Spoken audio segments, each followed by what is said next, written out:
Ooh, it's hot. All right, welcome back to another episode of Knicks Morning Koffee. Today we're gonna just talk a little bit about just certain things that's been in the news about the Knicks and then some of the things that they're trying to do, because we know that it's getting close now. Mm-hmm. You know, November 18th will be here before you know it. There's nothing definitive coming out of the Knicks camp, you know, in reference to who they might pick or who might be a solid free agent that they're going to go after. So, you know, we just get in where we fit in right now. All right, OKC, you know Sam Presti, the general manager or president. He's saying that there's a deal on the table for Chris Paul, and it's in Leon Rose's court to pull the trigger. So that sparked a lot of conversation of what would the Knicks, being that they do want a veteran, what would they have to give up to get that deal done? And to see, I don't think the Knicks should be worried about that, even if you want Paul, because if they really just want to dump Paul's salary, so you don't got to put together no super package to me that don't benefit you, because you know supposedly Paul went on record saying he wants the Knicks or the Lakers, his preferred destination. And then it's up to the package, the better deal. No, it's not up to the better deal, because we don't have to take on that salary. So what can you give us if we take that salary? Then if that's the case, then let the Lakers take it, but the Lakers may have to gut some key parts to get Paul. So to me, the Knicks don't let them pressure you into giving up something you're not comfortable with. I mean, as the fans, because I honestly don't even know what the Knicks is thinking at this point. So Randle will be one. Dennis Smith Jr. probably be one. Ntilikina will probably be one. And maybe a pick will probably be one. Kevin Knox will probably be somebody that they let go. But you're going to let go all of that for Chris Paul? Well, you're going to have to let go all of that for him, but you keep your key pieces. Like, are you getting like Chris Paul and somebody else? Well, that's the thing. That's the package. What is the? I mean? If there's a deal on the table, what is the exact? What's the exact deal? Because to me, the ball in your court means you got the upper hand. Yeah, that's what the ball in your court means. So, do we got an upper hand advantage against him? Because I ain't gonna lie. Well, I done seen Randle play a couple games yesterday, and do you want to just get rid of him for nothing? See.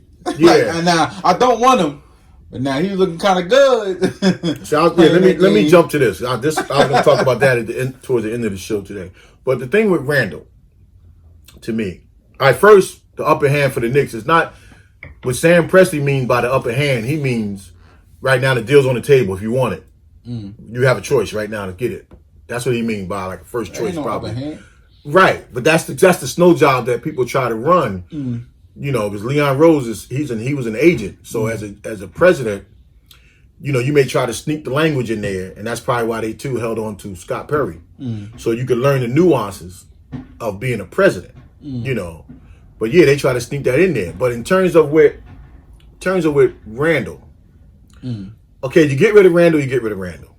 But to me, people got to be smart that he shouldn't start for us.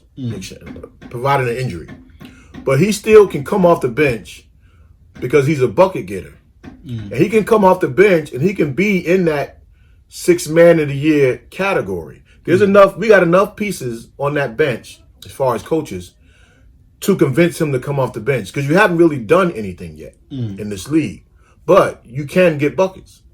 So you come off the bench, either power forward and center, wherever is needed, you know, at that time, you know, providing injuries in a game, and you come up, you get your minutes and you get your points. And not just your points, sometimes you're still going to need a 20-something, you know, 20-point score, 15, or, you know, somebody can get that kind of points, and Randle could get you that.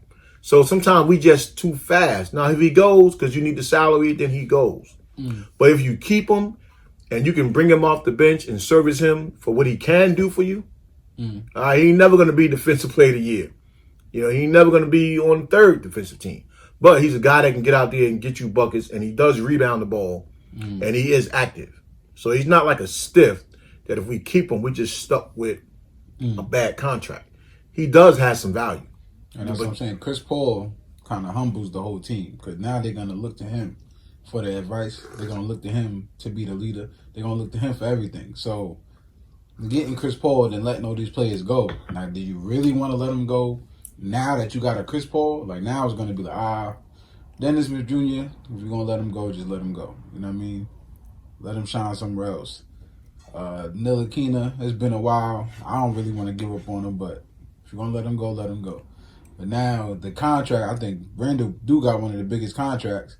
If you take on Chris Paul, you would have to let him go, or you got to pick somebody. Well, yeah, that, or you could once you, if you don't, I mean, the other scenarios don't take the option of the other players that we got. And I thought of something. Speaking of this, so say we did let Randle go, would you take Boogie Cousins like a veteran minimum? Yeah, I would. I mean, I would not take him. Like I would take him.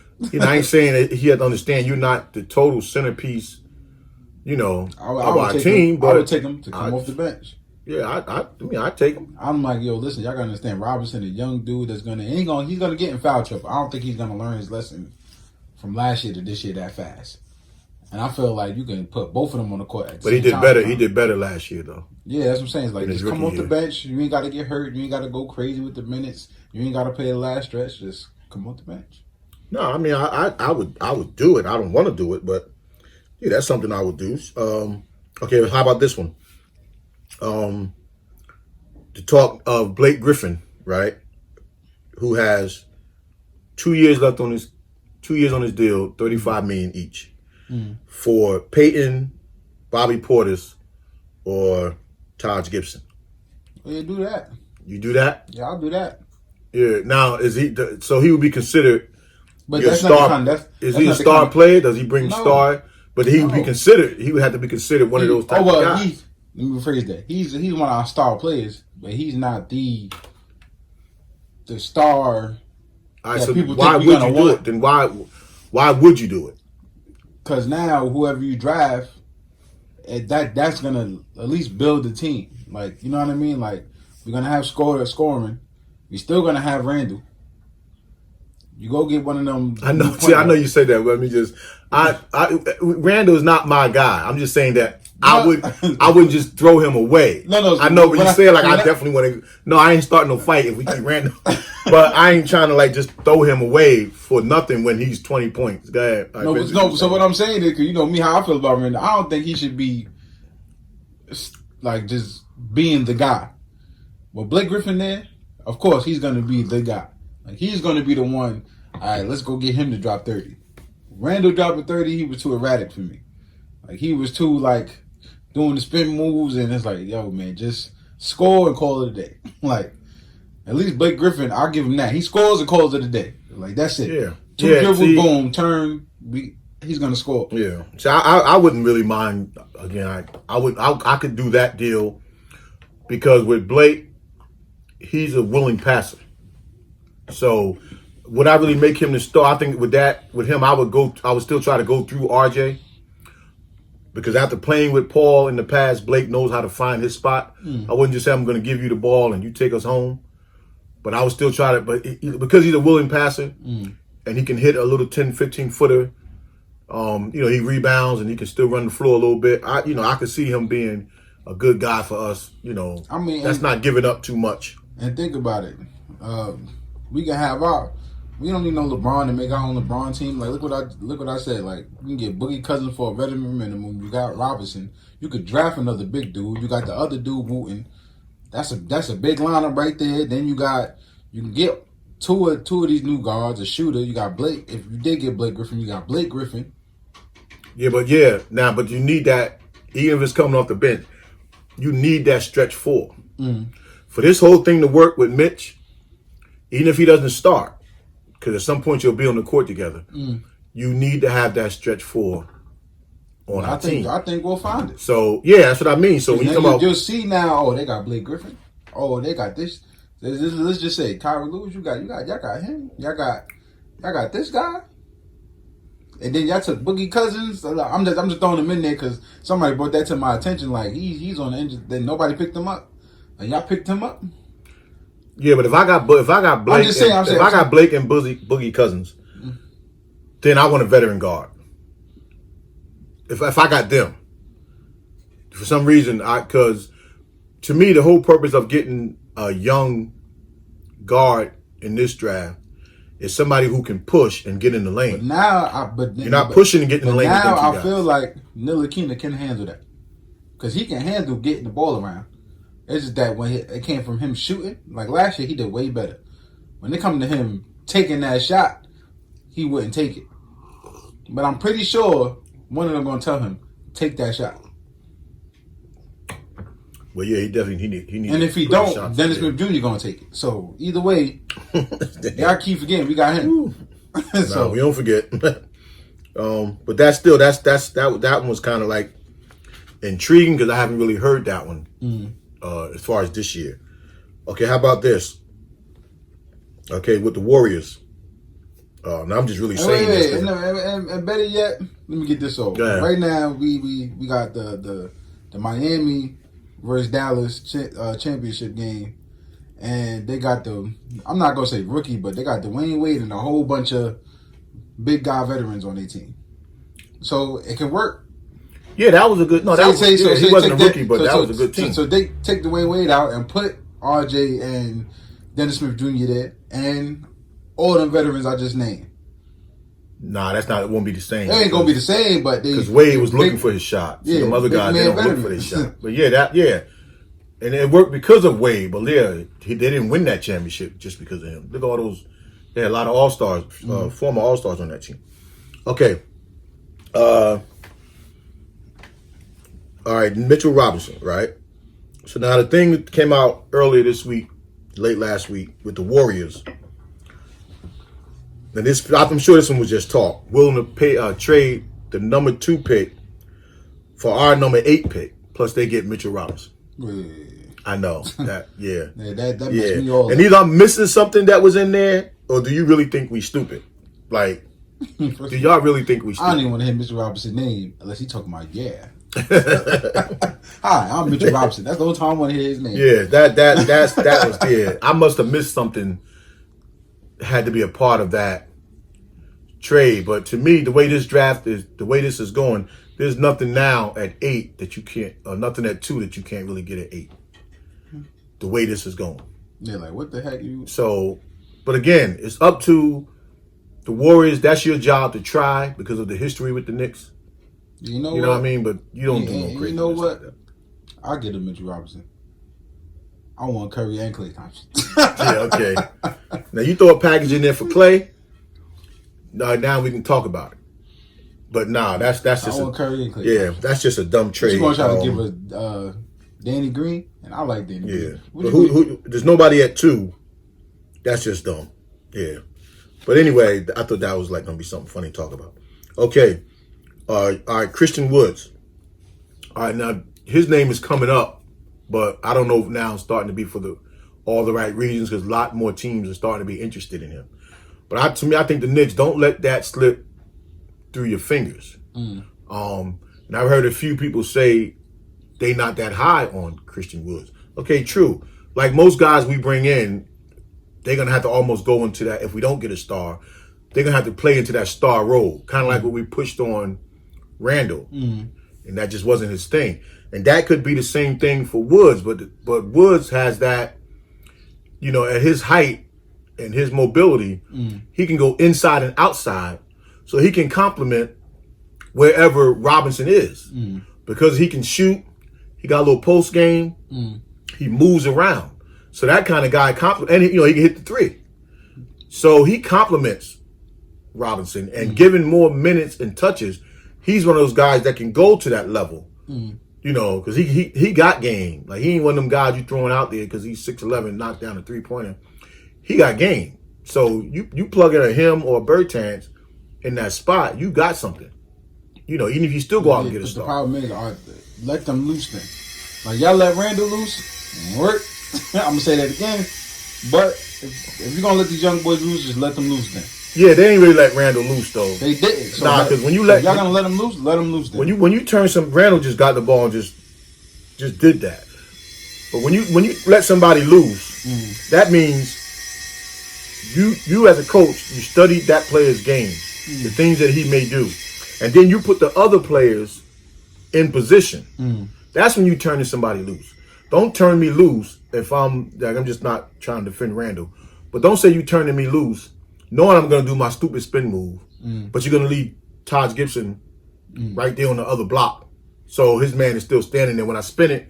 Somebody, if you're going to turn me loose, put people in position that complement my moves or the things that I'm going to do. Now, it was dumb on Randle's part to even do that sometime. Remember, he got late in the season, he started picking up that spin move, and then he just went back to it, again.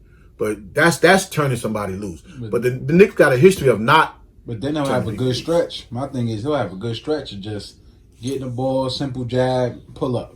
Getting the ball, two back down. Like, why'd you stop doing that? They had to tell him that, though. Yeah, it's like, then you stop and then you go right back to, it's like an urgency to do something. Because in his mind, like a Jeremy Lin, it was like an urgency to do that. And then we can keep going down the list of probably players that, why did y'all feel like y'all had the need to do that? You know what I mean? And then came at Melo for doing that. So ain't no. Yeah. Because in Randle's mind, whatever the play was in his mind, he really believed he could do all them things, and maybe he can, given the spacing right on the floor. How long has it been? 1 year we bombing on him. I ain't mad at Lillard. I like Randle. Yeah, he got I thought he got a bad deal, but it's just that some of that you put on yourself by trying to be something that you're not. Again, when they brought you in here in the preseason, if you remember. They made him, when they was talking to him, the press, they made it seem like this is your team now. This is, so you hype somebody up, and then as soon as it don't go right, the New York media, they all over you. But as far as Woods, if it's gonna be Woods and Randle and what's his name? Mitch, not Mitch. Blake. Mitch Robinson. It ain't gonna be both of them. The young boys. Wooten. Yeah, Wooten and all them. Tell you, we focus on y'all. Tell them, we focus on y'all. Don't have it where we focus on the star. We focus on y'all. Yeah, and see, the good thing about Wooten is he could be that utility guy that comes in, give you 6-7 minutes. So I don't have to really build a whole team around him. But I like Woods. I got a good feeling. If you can get him, you still need other things. But if you can get a guy like him, then to me, you doing all right. Where we at? Okay. I don't know why I even threw this one in there, but in Sacramento, De'Aaron Fox was talking about he might request a trade. I hope the Knicks stay away from that one. Fox is a nice fast guard that can get into the lane, but I'm just not feeling him. Next topic. All right, there you go. Next topic. Okay, Lamelo Ball. This is what I wanted. All right. So there's been some talk. Now it's conflicting. There was some talk earlier in the week that his stock was falling because of his interviews, which I thought was stupid. And then I guess maybe some of the things they was asking him to do on the court, which if it's structural things, that's not his game. So if his stock fell, if he fell to you at 8, but I have to make a move, would you take him? Yeah. Yeah. So that's where my conflict comes in, because I took time to look at a couple of his highlights, and he's 6'7", and he's pass first, and he runs. We need that. So certain things make sense if you get him. It don't make sense because what if he just can't do it? You got to surround him with shooters, though. That's what I'm saying. So now, is Mitch Robinson gonna pull that 3-pointer that we want? Are we gonna get that? Now we have to get that stretch for. I feel like if you get him, now you really got to be strategic on what you pick next. If you got him, because now you got him to be now he is a focal point. You are sitting him down saying we got you because we think you can turn it around. To my Ball. Yeah, Ball. He's 6'7". He can pass. You know what I mean? He can fly down court. His shot might have to change, maybe not. There's a history of people with ugly jump shots, but maybe not. And he takes high percentage jump shots. He doesn't just shoot in people's face. He shoots but he takes some bad shots, some bad jumpers too. I doubt he'll do it in the NBA, because then his stock will drop in the NBA and he'll turn that Ball. Alonzo, he turned that around real quick. When the stock looked like it was about to drop, as soon as he goes, it went right back up. He got some sense into it. I don't think his father's gonna let him drop that low, he's gonna talk to him like, listen, you're gonna have to do what you gotta do. Yeah, but you know, too, the talk though with Ball too is that he some people saying that he might not can't handle New York, but he's a little bit. I think he could because he's a little bit more cockier. He can't handle New York. You seen his father? Than Lonzo. No, well, Lonzo He's probably gonna bomb on Lonzo him. probably would have went into a shell, but Melo, I think he has a thicker skin. You know, sometimes when you're the youngest kid, you have that because of what you've gone through. But let me tell you why I think it could work if you drafted him. If you're gonna run. He said, talk to me. All right, so and I ain't saying he's Steve Nash, but let me just give you a I know. Let's see. I know, Joey. Let me give you my comparison. Not comparing him to Nash, but the style of play. So no, heck no, he don't play a coach. If he's pushing right, and then and this ties into with Robinson, where he can work with Robinson, because Robinson still don't got to shoot no threes with him. Because remember with Steve Nash, and a lot of y'all got to remember this too. That goes with Amari and the Matrix and who the hell, who else they held? Richardson, and I think it was Quentin Richardson. I think that was, and maybe Roger Bell before or after. But anyway, Steve Nash would run under D'Antoni, right? Push, and then Amari and the Matrix, they always went straight down the lane, and then the other two guards and small forward, they ran straight for the 3-point line. So as Nash was pushing, if one of the bigs got down there first, he let it go. If somebody got open to the 3-point line, and that to me was a part of that 7 seconds or less. Then they got it to the 3-point line and he got it and they shot it. Or if they got it and the other guy rolled down to the lane, they hit him, and then Mario or Matrix would get those dunks. So in that type of sense, that's how that could work with Ball. He's a natural pusher. So if he snatched that ball off the rim and he's gone, now as soon as he gets it and everybody's gone, they go into a specific spot on the court. So now you got 4 openings you're looking for as you pushing the ball, your 2-3 dribbles up the court. It's either 2 on the wing, one of them may be open, or going down the lane. So whichever ones are open. And remember with Mario and the Matrix, Nash was able to throw it over the top. So they wasn't looking at who was running with you. They looking at you got a clear path to the basket. The ball is coming up there. And same thing with the threes. If you open, when that ball at least can get to you, you got it and you just shot it. So with a system, he could work. I don't think he's gonna work just picking him up and then just say, okay, just go. No. Give him a purpose of what he's pushing for. And it also helps your vision. If you lose sight of somebody, you still throwing it to where you know they're going to be. And then to put this all in perspective, this is what I like. I mean, I'll take Ball, and I'll take that trade for Blake Griffin, and I'll pick up, like I said, Ball's still in the next court to me. There's so many options they can do, and they can do it right. Because I like the way he passed on the inside. It's not so much getting the person that can shoot.